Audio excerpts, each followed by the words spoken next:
Welcome to the channel. Hit subscribe and dive into stories that'll stay with you long after the video ends. Let's begin. Night hung heavy over the neighborhood, thick as wet velvet when she stumbled into view. A lone figure on the sidewalk, shoulders trembling, breath ragged. Her name, though no one knew it yet, was Mariella. And in that moment, she looked like someone outrunning the last thread of strength her body still had. She clutched a canvas work bag to her chest as if it were the only thing keeping her upright. Her knees buckled. She caught herself on a hedge, fingers slipping against the leaves, then pushed forward with a thin whisper leaking from her lips. Not here, not yet, just a little more. But the road didn't care. The night didn't care, and her body had reached the end. Halfway down the quiet residential street, a porch light flicked on. A man inside, awake far too late, glanced through the window, noticing movement. Just a blur at first, then a shape collapsing to its knees, then falling sideways onto the cold pavement. Mariella never felt the impact, only the strange sensation of the world tilting away. She had worked 3 jobs that day. 3. The diner shift in the morning, the housekeeping shift in the afternoon, and finally the graveyard shift at the fulfillment warehouse. 30 hours in the span of 36. No sleep, barely any food, but she had kept going with the stubborn promise she whispered to herself every morning. Just one more week, you'll be ahead. A promise that now broke with her body. The man on the porch, Daniel, didn't even grab a jacket. He darted outside, bare feet slapping the walkway. Hey, can you hear me? He knelt beside her, unsure whether to touch her, hesitant in the presence of a stranger's collapse. But when he saw the way her chest fluttered instead of breathing, he didn't hesitate anymore. Hold on, just hold on. Mariella's eyes flickered, unfocused, drifting toward his voice. She tried to speak, but only a thin rasp emerged. Please don't call work. Those were her first words to him. Daniel froze, surprised by the plea, but he didn't ask questions, not yet. He helped her sit upright, supporting her head with one trembling hand as though afraid she might shatter. You're safe, he said quietly. You're okay. I've got you. Thunder murmured far off in the hills. Wind pushed down the street, stirring loose leaves in slow spirals. Everything felt suspended, like the night was holding its breath around them. Mariella blinked, the world bending and sharpening with every heartbeat. She saw porch lights glowing like halos in a row. She saw the stranger's worried face. She saw the sky tense with the first hint of rain. Then she felt something else. Not pain, not fear. A dark wave rising inside her. Her fingers slipped from Daniel's sleeve. Her head tilted back. And before she could say anything more, anything at all, the darkness swallowed her whole. Rain thickened over the porch as Daniel steadied Mariella against the wooden steps, trying to keep her upright while the storm pressed in around them. Her skin felt chilled despite the humid night, and each shallow breath trembled against his arm. She blinked rapidly, as if forcing herself to stay conscious through sheer will, but her gaze kept slipping past him toward the dark road, as though expecting something or someone to appear there. He tightened his grip gently. You're safe, he said again, slower this time, as if the words themselves might anchor her. But her shoulders tensed at the sound of them, not relax, and he felt the tremor run through her like a warning he wasn't meant to ignore. She swallowed hard, breath catching. Please, don't let them call me in. Not tonight. The plea struck him unexpectedly. There was desperation in her voice, deeper than fear of losing a job, something rawer, something carved into her exhaustion. Thunder cracked overhead, rolling down the street like a wave, and she flinched so sharply, he instinctively drew her closer, shielding her from the wind. She shook her head. No, I can't miss another shift. They said they'd replace me.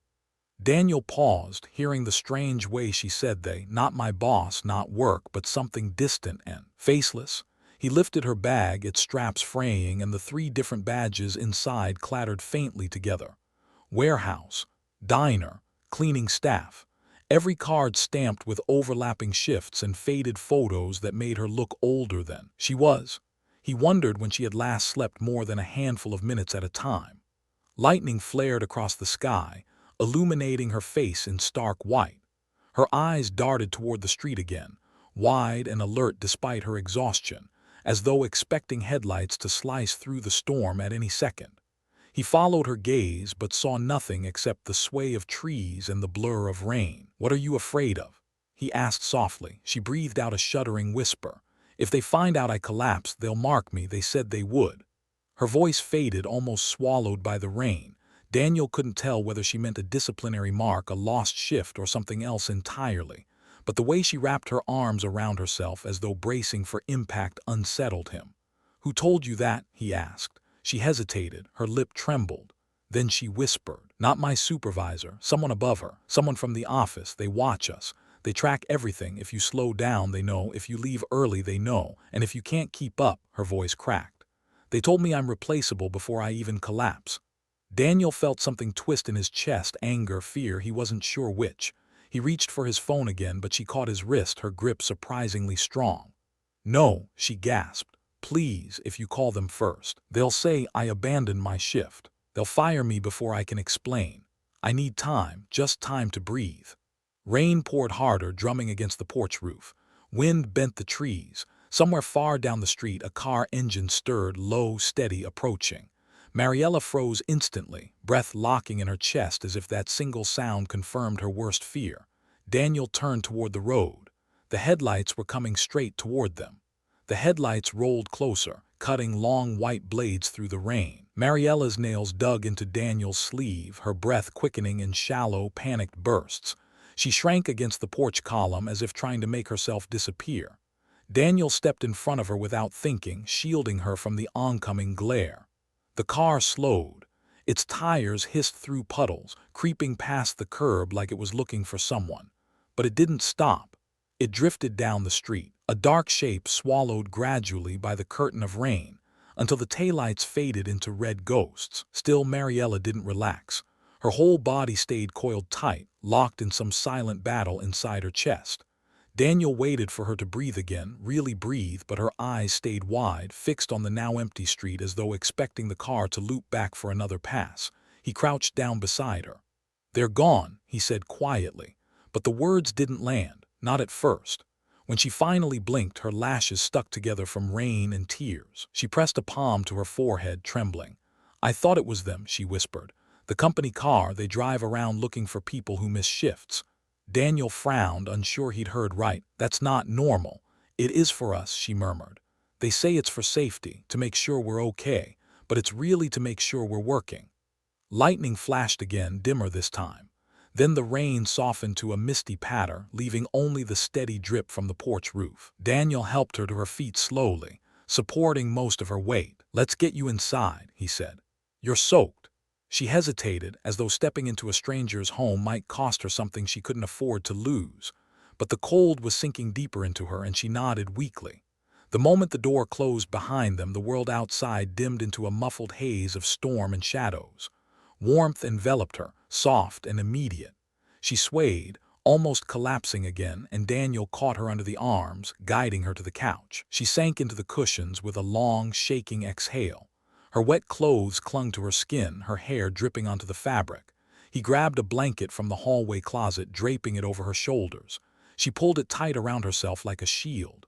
Only then did some color crawl back into her face. For a few breaths, neither of them spoke. The rain created a steady rhythm against the windows, a gentle counterpoint to her ragged breathing. Finally, Daniel asked, "When did all this start? Working this much, running yourself into the ground?" She stared down at her hands, cracked knuckles, faint cuts, a deep bruise along the wrist she tried to hide with the blanket. Her voice came out soft, almost embarrassed. 3 months ago," she said, "when my rent went up, I picked up an extra job, then another when the first 2 weren't enough." She swallowed. "And then the warehouse changed the quota, higher numbers, shorter breaks. If you fall behind, the system flags you." "What system?" Daniel asked. She looked up at him with a hollow, exhausted resignation. "The one that decides who stays and who gets replaced," she whispered. "The one that watches everything." Before Daniel could respond, a sharp, metallic chime echoed from her bag, a sound that didn't belong to any normal phone notification. Mariella's eyes widened. She reached for the bag with shaking hands. "It's them," she said, and the screen lit up with a message she didn't want him to see. The glow from the device pulsed against Mariella's face, stark and cold. Not a phone, Daniel could see that now. Something smaller, slimmer. A company-issued handheld, the kind warehouses used for tracking inventory. But the message on the screen wasn't about inventory. Mariella's breath hitched as she read it. Her fingers tightened around the device until her knuckles blanched. She turned the screen slightly away, but not fast enough. Daniel caught a glimpse of the bold red text. Shift missed, status flagged, location requested. A quiet sound slipped from her throat, half gasp, half whimper. She pressed the screen to her chest as if hiding it could undo what it had already done. Daniel shook his head. "This is ridiculous," he said. "You're a person, not." "I can't let them know where I am," she cut in, voice breaking. Her hands trembled harder. "They track it when it pings the network. If it connects, they'll come." A chill slid down Daniel's spine. Rain continued tapping softly against the windows, but inside the room tension thickened, heavy enough to bend the air. "Okay," he said, gentler now, "then turn it off." "I can't," she whispered. "It locks itself. Only the office can shut it down." The device pulsed again, scanning, searching. A faint vibration hummed through the room. Mariella stared at the shaking corner of her blanket, her breath lifting and falling in trembling waves. "They warned us," she said. "If you leave early or disappear, the system escalates. They send someone to check on you, but not to help, just to record why you didn't finish the shift." Daniel wanted to say that couldn't be real, that no company could operate like that, but the fear in her eyes wasn't imagined. It was lived in, bone deep. "Give it to me," he said. She hesitated, then loosened her grip. He took the device carefully, feeling its faint heat, the subtle vibration of its internal processes. It wasn't scanning for inventory. It was scanning for her. Daniel placed it on the coffee table as though setting down something unstable. "Listen," he said. "We'll figure this out. You need rest, food, time to breathe. Whatever that system is doing, we can." A sharp beep cut him off. The screen flashed again. Last known signal recorded. Field check in progress. Mariella's face drained of color. "No, no, no," she whispered. "That means someone's already out. Someone's coming to verify I'm still working. If they don't find me at the warehouse," she swallowed hard, "they'll mark me permanently. I'll lose all 3 jobs, my rent, everything." Daniel moved closer, lowering his voice. "You're not going anywhere tonight. You can barely stand." She pressed her palms to her eyes, shaking her head as if trying to hold herself together with sheer force. "You don't understand. I can't start over again. Not this time. If they cut me loose, there's no one left to help me." Her voice cracked into a painful whisper. "I'm all I have." The room dimmed as another rumble of thunder rolled across the neighborhood. Daniel felt the weight of her words settle inside him like a stone. He couldn't change her past, but he could keep her safe now. Before he could speak, a pair of headlights swept across the living room wall, slow, deliberate, turning into the street. The beam lingered, gliding past the window. Mariella's breath stopped. Daniel stood slowly, every muscle tightening. The car outside was not passing by. It was stopping. The car idled at the curb, its engine a low, deliberate hum that slid beneath the storm's fading rhythm. Daniel stepped toward the window, careful not to disturb the blanket wrapped around Mariella. She watched him with wide, terrified eyes, clutching the fabric as though it were the last barrier between her and the world outside. The headlights cut through the rain in 2 steady beams. No flashing lights, no siren, just a quiet presence waiting in the dark. Daniel exhaled slowly. "They don't know who lives here," he said. "They don't know you're inside." But the reassurance barely reached her. Her breath came in thin, uneven strands. "They look through windows," she whispered. "They're told to check every house if the signal is close. It's part of the protocol." Protocol, the word hung in the room like smoke. A car door clicked open. Footsteps splashed onto the asphalt, calm, not rushed, approaching with the steady confidence of someone who had done this 100 times before. Daniel's pulse kicked hard, but he positioned himself between the window and Mariella, blocking her from sight. A soft knock echoed through the door, measured, professional, unhurried. "Warehouse compliance," a voice called out. "We're conducting a wellness check for a missing overnight shift employee. We need confirmation of her status." Mariella curled inward, almost folding in half. Her voice broke on a whisper. "Don't let them take me back." Daniel looked at her, really looked, at the exhaustion carved deep into her cheeks, at the fear stamped into her posture, at the quiet plea from someone who had been pushed beyond any human limit. He walked to the door but didn't open it. "Wrong house," he called out. "No one here works for your company." A beat of silence, then another knock, firmer, more probing. "Sir, her device pinged near this location." Daniel's jaw tightened. "It's not here." Another pause. Rain dripped from the roof in slow, heavy taps. Then the man outside spoke again, his tone shifting ever so slightly. "May we look around?" Daniel's hand curled into a fist at his side. "No," he said. "This is private property. Quiet, stillness, only the slow hiss of rainfall against the street." Finally, footsteps retreated toward the curb, a door shut. The engine revved softly, but the car didn't leave, not yet. Mariella watched the headlights through the edge of the curtain, shoulders trembling. "They're logging this," she said. "Everything. They'll write me up for abandoning a shift. They'll blacklist me from the other jobs. I'll lose all of it." Her voice cracked, and then finally so did something inside her. She leaned forward, face in her hands, sobbing in a way she'd tried to avoid for months. Daniel knelt beside her, placing a steady hand on her back. "You're not losing everything," he said quietly. "You're losing the thing that was killing you." She shook her head, tears streaking her cheeks. "But what do I have without the work?" "Your life," he said. "Your health, your dignity, and a chance to start again before your body breaks for good." Outside, the car eased away at last, its red taillights fading into the wet night. Mariella drew a long breath, shaky but real this time, as if her lungs were finally remembering how to work. For the first time in months, she wasn't running.